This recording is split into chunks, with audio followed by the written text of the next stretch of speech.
Thank you, Dr. Khalid, for the kind invitation. Thank you for the organizing committee. Thank you, chairpersons. Our topic today is a very important topic. It's a daily based practice. Actually, I found it's very hard to speak about ventilatory modes in 15 minutes. So I will discuss the topic from the different point of view.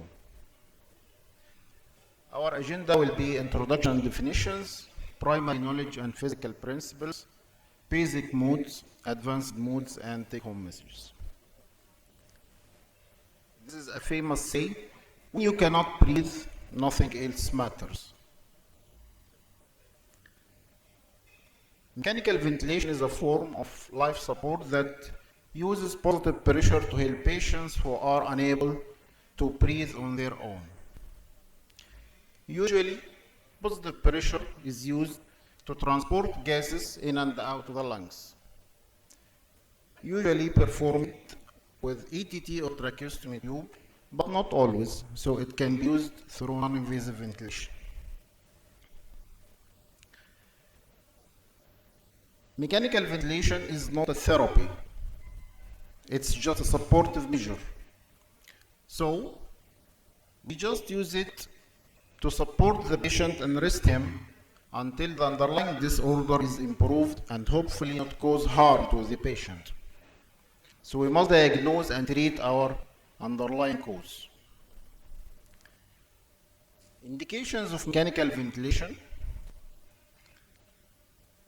There is respiratory failure and apnea are the absolute indications for mechanical ventilation. Respiratory failure, type 1 respiratory failure may be caused by alveolar hypoventilation, low atmospheric pressure and high altitude, ventilation perfusion mismatch, diffusion defect, and right to left shunts. Type 1 is defined as PaO2 less than 60 mm Hg with normal or decreased partial pressure of carbon dioxide. Type 2 respiratory failure, it's usually caused by failure of higher centers or failure of muscle pump. May be caused by sedatives, overdose, diseases of the central nervous system like encephalitis, stroke, tumors, other neural and neuromuscular transmission like lateral sclerosis, Guillain-Barré syndrome, myasthenia gravis, organophosphorus poisoning, spinal cord injury, and transverse myelitis. Chest wall and pleural diseases like flail chest kyphoscoliosis, muscle abnormalities like diaphragmatic paralysis, diffuse atrophy, and muscle dystrophy, increased dead space and cause of increased CO2 production.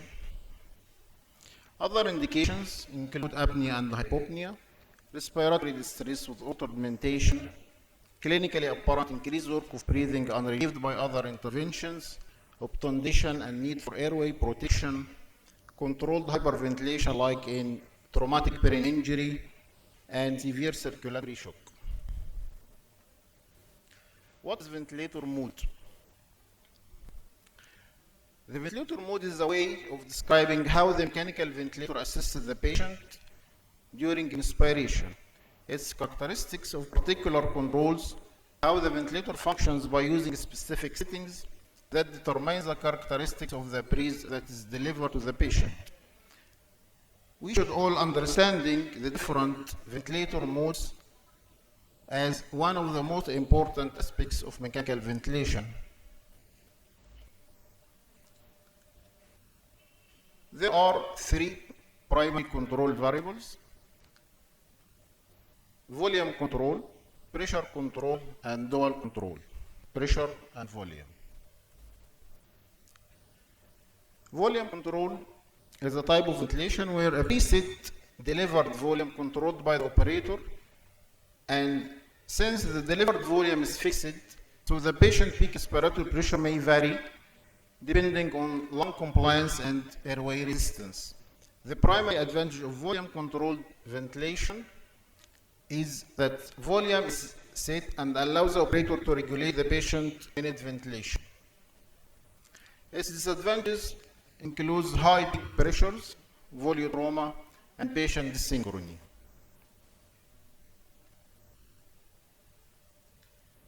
Pressure mode is the type of ventilation where preset level of pressure is controlled by the operator.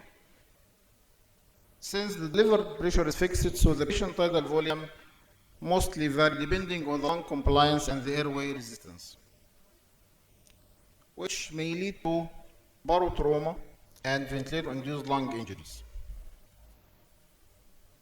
Dual control modes are basically pressure control modes with added principle of pressure augmentation. This can be divided into triggered modes like volume support and PAV, proportional assist ventilation, and hybrid modes like volume assured pressure support, pressure regulated volume control, auto mode, adaptive support ventilation, bi-level, and mandatory minute ventilation. Actually, the dual modes are usually pressure modes, then start as a pressure mode, then end as a volume mode.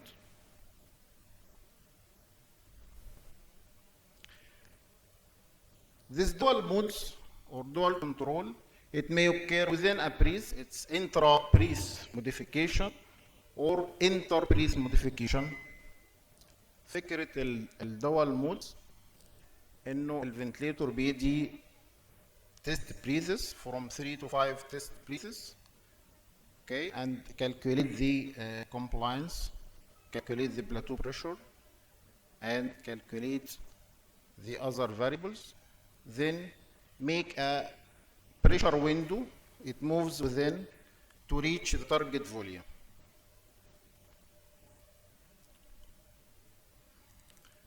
So let's make a breath. Breath types are three: spontaneous breath, assisted breath, and controlled breath. So what are the settings of ventilator breath? There are about 10 settings we should adjust in every patient. Fraction of inspired oxygen, respiratory rate, tidal volume or pressure level according to the type of the mode, inspiratory time, IA ratio, flow rate, flow pattern, PEEP, treasuring, expiratory sensitivity, and time rise. What are the settings used to improve oxygenation? There are 4 variables can be set to improve oxygenation. If I do the simplest maneuver to quickly increase PaO2, but its long-term use may cause oxygen toxicity if it's used more than 60% more than 24 hours due to free radical production. Second is inspiratory time. Third is IA ratio, which is inversed sometimes. And the fourth is PEEP. And we have 2 protocols of PEEP, low PEEP protocol and high PEEP protocol. Settings which are adjusted to improve ventilation, respiratory rate, tidal volume, and concept of permissive hypercarbia, IA ratio, peak inspiratory and plateau pressures. When we decide to put the patient on the ventilator and choose our mode, we should know that the mode we should know how it's initiated or triggered, how it's limited, how it's cycled, and how it's controlled. Triggering is the sensitivity of the ventilator to the patient's respiratory effort, either flow or pressure. It allows the ventilator to be in synchronization with the patient's spontaneous respiratory efforts, improving patient comfort during mechanical ventilation. We will discuss some physiological concepts. Lung compliance is the change in the volume per unit change in pressure. 2 types are present: static compliance, which is tidal volume over plateau pressure minus PEEP, and dynamic compliance, which is tidal volume over peak inspiratory pressure minus PEEP. Static compliance is measured when there is no gas flow. It's measured at time of no flow. It reflects the elastic properties of the lung and chest wall.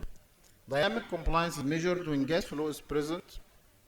It reflects the airway resistance and the elastic properties of the lung and chest wall.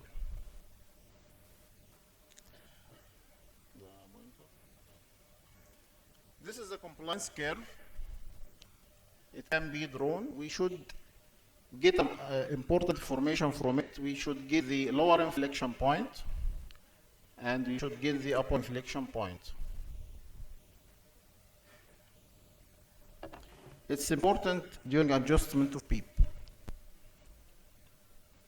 Plateau pressure is the pressure needed to maintain lung inflation in the absence of gas flow. Peak pressure is used to deliver the tidal volume by overcoming non-elastic airway and elastic resistance.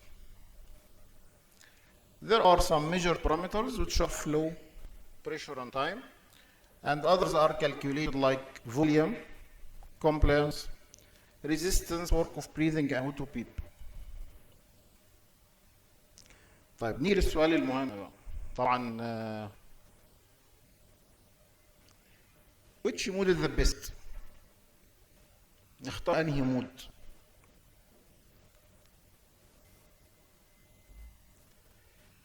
We should choose the mode which is easy to practice, familiar to physicians and nursing staff, the mode achieving ventilation goals, and the mode which carries the least complications.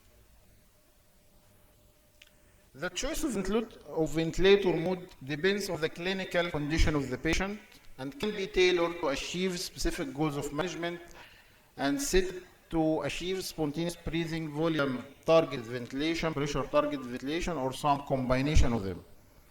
In some conditions, for example, in case of spontaneously breathing patients, the patient sets the respiratory rate and generates the desired flow state.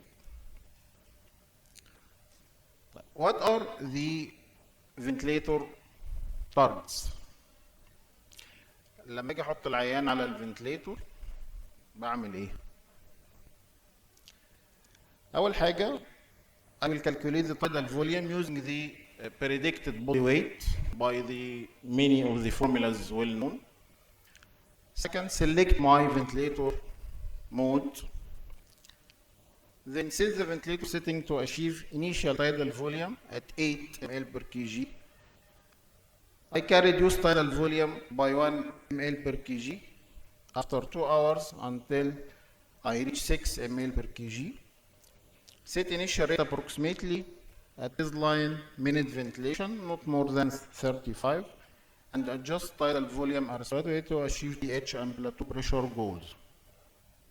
What are the goals of plateau pressure and oxygenation? Oxygenation goals are PaO2 55 to 80 millimeter Hg or SpO2 88 to 95. Use a minimum PEEP of 5 and consider the use of incremental PEEP. Plateau pressure goals are 30 or less. Driving pressure is 15 or less. We can check the plateau pressure at least 4 hours after the change in PEEP and tidal volume. If plateau pressure is more than 30, we can decrease tidal volume to reach the target plateau. If the plateau is less than 25, we can increase the tidal volume by 1 to reach the target plateau.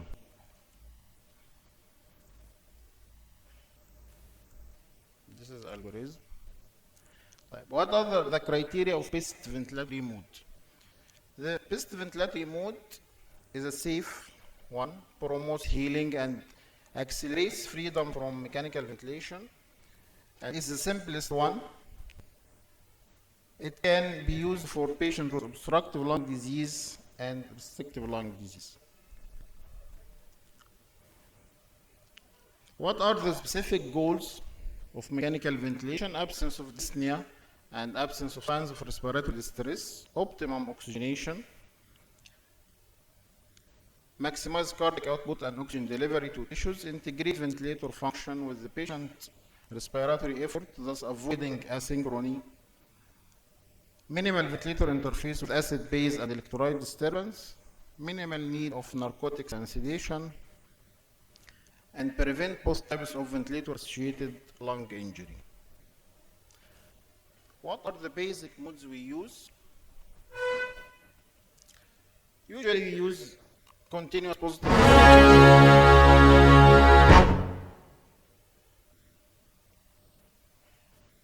ممكن نجري شوية.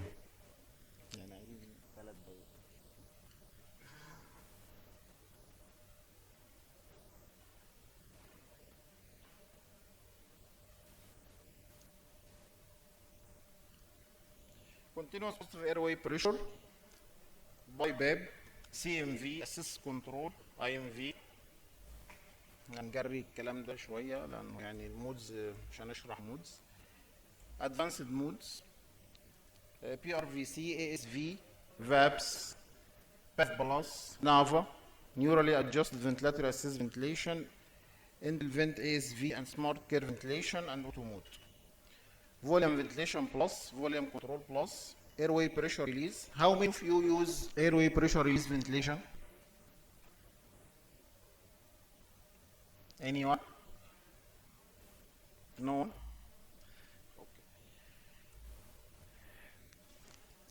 Okay. Are we ventilating our patients in the best way? Maybe yes, maybe no, but most of the patients can have some ventilator-induced lung injury or may have patient self-inflicted. Again.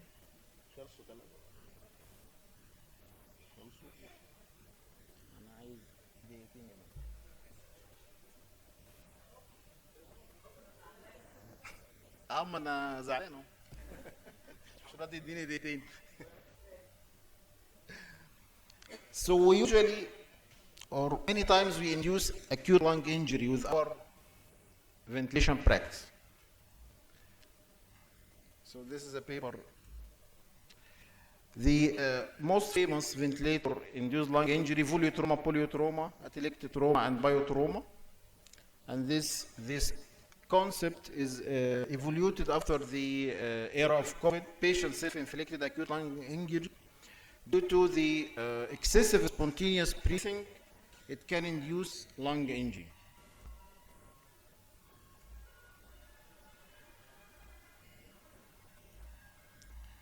Okay, we'll just take this. Ventilation of patient with respiratory secondary to asthma. The main topic is enhancing expiratory time and allow complete exhalation with sedation, low respiratory rates, and short inspiratory times. If we have diffuse parenchymal lung injury, like ARDS or congestive heart failure or pulmonary edema, we should use mode with high alveolar recruitment, high PEEP, high rate, and small tidal volume. If we have asymmetric lung injury due to pneumonia or ARDS, we usually have dual modes. And lastly, if we have COPD, mixed obstructive and restrictive pathology, so we have to give enough PEEP to recruit the alveoli and prevent atelectotrauma and keep the tidal volume low enough not to induce dynamic hyperinflation. And lastly, if we have neuromuscular disorders with normal lungs, so normal conventional ventilation can be used. Take home message, the best mode is the most familiar. Become comfortable with one or more of the modes and learn them all. When setting up your ventilator, remember to think about your patient's physiology. Severe metabolic acidosis, high minute ventilation, and recheck pH. Obstructive physiology, low rate, consider a volume mode, increase the inspiratory flow rate, and monitor for air trapping. Refractory hypoxemia, set adequate PEEP, low tidal volume, 4 to 6 ml per kg based on ideal body weight. All other patients set up if they have any refractory hypoxemia, so the risk of acute lung injury is present.